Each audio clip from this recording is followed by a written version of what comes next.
Stress points. Wargaming Tactica 101. That's what we're going to explore in this vlog with the aim of immediately improving your next game, cutting down on that learning curve, securing that win. Now, lots of ways to enjoy wargaming, whatever your system, whatever your style is. There's the narrative. We're trying to create a story, stepping out of space and time, doing something on the tabletop with those miniatures, the terrain, and the rules. But if I step back for a moment and I look at the meta, I look at the theory hammer, I look at the math hammer, similar to a role-playing game, a war game is looking to simulate something. So this way we can sit down and play and ask the questions, what would you do? And this could be historicals, Napoleonics, DBA, DBN, looking at Chain of Command, World War II, where we're taking these historical battles, recreating the battlefield and seeing, would something be different? Or looking at something more futuristic, say like Battletech or Warhammer 40,000, there's a narrative to that. Now, on the one side, we've got narrative play. On the opposite side, we've got competitive play, defined as playing a tournament, building the best list that you can to play that. I think a lot of us war gamers are probably somewhere in the middle. I enjoy the narrative. I enjoy the competitive play. I try to run a solid list, a solid army, battle group, force, but I want something cool to happen on the tabletop. But if we're going to look at the meta, and if we're going to look to be very, very competitive, what we look for is the stress points of your wargaming system. And stress points are where the simulation, the narrative of those rules, what it's trying to capture and convey, it gets a little clunky.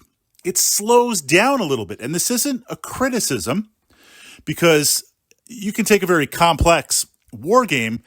You can only do so much. You can only do so much. An example would be Chain of Command, World War II. Love tanks, love playing tanks. So if I'm playing a tank, I can operate the main gun, high explosive or armor piercing, and then I can operate that secondary gun, the ball MG42, or if I'm playing a Sherman, someone can get up and work the 50 caliber. They have firing arcs, they have different dice damage, they have different ranges. That's the simulation. What I can't do, or what's not represented in the game, why couldn't I bail out? Why couldn't I exit the tank and now I've got the crew to fight on there? Or why couldn't I have someone get out and try to spot that hedgerow up ahead? Might not be historical, but that's kind of a role-playing game where I want to do those different things.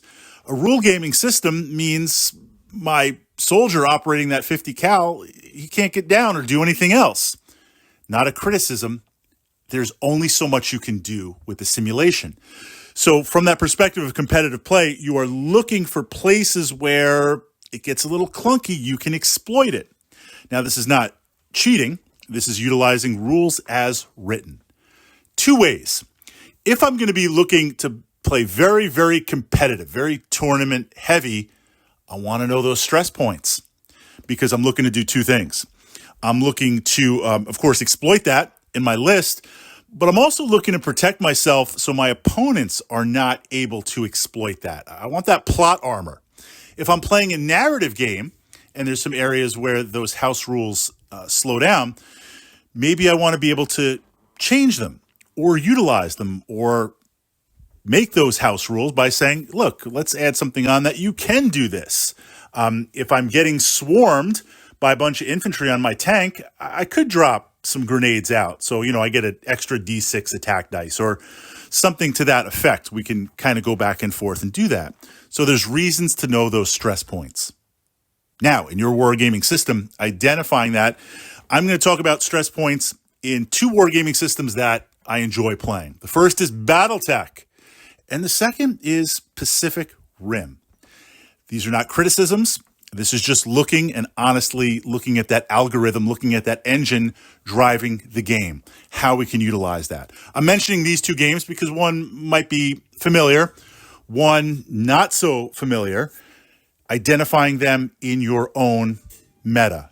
And of course, certain rule sets are more beer and pretzels. They've got a lot of stress points.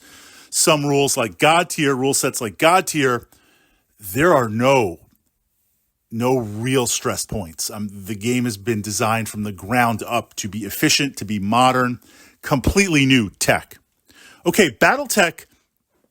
The idea behind Battletech is it's not so much you go, I go. What we see with historical war games or early 80 war games is like you set up your toys, I set up my toys. You do all your stuff, moving, shooting, charging, this type of stuff. I hang out, and then it's my turn. Battletech is this idea of back and forth, things happening at the same exact time. So what you see is you have your mechs, your toys. I've got my mechs, my toys. There's an initiative system where we go back and forth moving an individual piece, or if there's a number of them, groups of pieces. So it's like you move something, and I see what that is, and then I move something. Then you move something, a mech, a machine, or infantry, vehicles, and then I counter it with moving something. So the idea is it's like this flow real time of stuff moving. Now, here's the stress point. You have a mech and I have a mech. We're standing facing right at each other. If you move that mech first, because it's your turn for initiative, if you move that machine, then you're limited because then I'm going to get to move my piece. Maybe get rear armor, maybe get to a place where I can exploit you. So you might have to be a little more conservative. This is kind of the initiative. Where it slows down is by flooding the game with some cheap initiative sinks. You can do total warfare. If I take infantry, I can move those infantry pieces, or even if I take 3 or 4 stands and play them defensively, because they each count for 1, going back to this kind of made-up scenario where you've got a mech and I've got a mech. If I don't want to move my mech because I want to force you to move first, see where you can go to exploit that, when it's my turn, I move the infantry. Or I don't move the infantry. Taking a couple of cheap initiative sinks lets me manipulate that. Now, that's within the rules. We've got battle value, we've got C-bills, we've got some sort of currency that we can purchase units. If we agree to play total warfare, most games are mech versus mech, they're the star, but also they you can expand to vehicles and air and artillery. If we agree to those rules and I pay the battle value, I can do that. Now, some groups house rule where to get around this initiative sink, you have to move all your infantry or all your vehicles, or they go on a separate track. I'm not saying good or bad with that, but that is an inherent stress point in Battletech where if I bring 10 or 15 stands of infantry, then I can just burn those, force you to move all your toys, and then I can begin to move mine. That's an example of a stress point. So normally I just roll with it, but if I'm aware of it and I'm playing, I've never been to a Battletech tournament, but there's been some competitive play where you bring a little battle force, see how long you can last and things like that. I make sure I bring some infantry. So this way, if someone tries to initiative sink me, I can initiative sink back, or I'll bring some ferrets, or it's a light attack helicopter, different things you can do. Now, let's look at Pacific Rim Extinction. This is a miniature game. Love the Pacific Rim franchise. You play kind of a giant mech war machine, Neuralink. You've got the Jaeger mechs, and then you've got the kaiju, the kind of big monsters that you get to fight. And this is heroic scale. The miniatures look really, really good. I've pushed up Pacific Rim here to the playlist. The way this works, this rule, the rule set is trying to capture the narrative of these are monsters versus robots, and they're fighting in cities as if it's a playground. These are very, very big and ponderous machines and monsters. So the scale of movement is a little bit slow and clumsy. You've got a giant hex base that has a movement value, and you move that along, and you have facings and you have turning. You can navigate, but you got to do a little bit of plotting and planning. Now that's in the rule set. Also in the rule set, of course, is ammunition, or expending your kind of kaiju juice to get juiced up and do stuff. You can interact with terrain, meaning pick stuff up and like smash stuff over your opponent. You can smash buildings, destructible.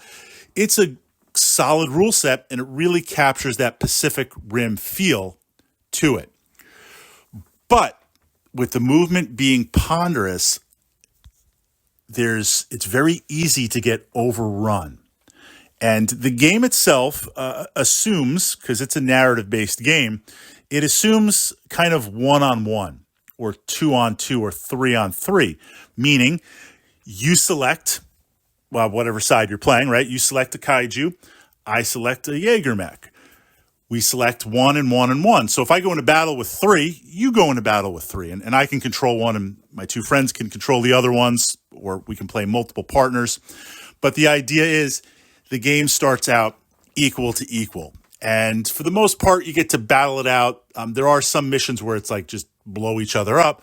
But a lot of the missions are mission-based, focused-based. You have to accomplish something. Get some civilians to the shelter, blow up these key buildings. If I'm playing one of the kaiju, destroy X% of the mission map, because I'm just trying to demo everything. So with that, we're trying to beat on each other, but we're trying to accomplish tactical stuff. Now, here's the stress point. The movement is a little clunky, as in it's simulating the massive size of these machines and these monsters. So you really need to plot out, I'm going to move here, I'm going to turn like this, I'm going to face here, I'm going to do this, I'm going to do that. You can't really effectively deal with two on one. It becomes very, very challenging. So what you're trying to do, of course, is engage at range, whether I'm shooting my missiles at range or I'm spitting kaiju blood at you, or you're trying to, maneuver and position yourself so you're engaging one-on-one.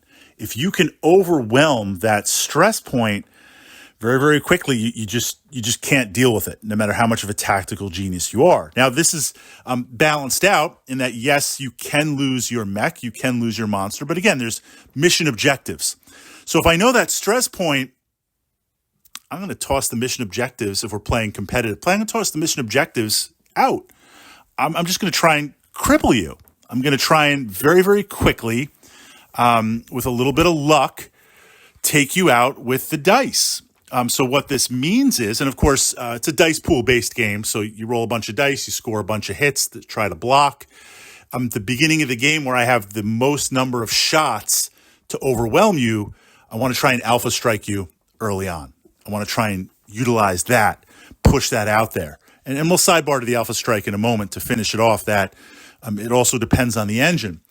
So if I can overwhelm you, if I can score, if we're doing 3 versus 3, and I can take out one and cripple another, you're just overwhelmed. You're just overwhelmed. Doesn't mean it's impossible, but that's a stress point. So one last example of a stress point. You go versus I go legacy game systems. And I'm circling back around to God tier. I've pushed up to the archive here, my God tier playlist. God tier eliminates a lot of these stress points. It's a skirmish-based miniature game built from the ground up. It's been out for a few years. All the things that you might find a stress point in many systems, they've addressed. It's very, very fluid. A you go, I go system, kind of a traditional war game, is where you line up your stuff, I line up my stuff. And let's say I go first. I move, I shoot, I charge, I do this, I do that. You take losses, you remove those, and then you get to go. Move, shoot, charge, whatever that's going to look like.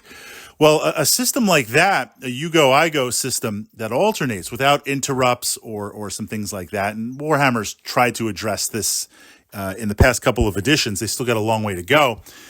If I can overwhelm you turn one, so you have, let's say 10 units and I have 10 units. Turn one, if I can take out 4, 5, or 6 of your units, that means turn one, before you've even gotten to go, it's the start of the game, before you've even gotten to go, half your stuff is wiped out. How are you ever going to come back from that? Well, there's different deployments, there's different units. Yes, but a you go, I go system is very vulnerable. That is the number one stress point, the number one exploit that you're looking to capitalize on. So I'm giving these examples, and again, no rule set is perfect. And I think for most of us, we balance a little bit of competitive play because I want to win. I want to bring a solid army. But at the same time, the narrative is important. I want to do something cool. I want to experiment with some interesting units. I want to try out some different things in my miniature collection. So it's not totally just go for the meta and play that, because then why are we even doing this? But to be aware of these stress points, to be aware of them, because if you move into purely competitive play, if you're going to play in tournament play, if you're going to represent in that, and that's a perfectly valid way to explore and enjoy the hobby, then maybe you want to take advantage of that, but you definitely want to be able to protect yourself from that, identifying the stress points in your game.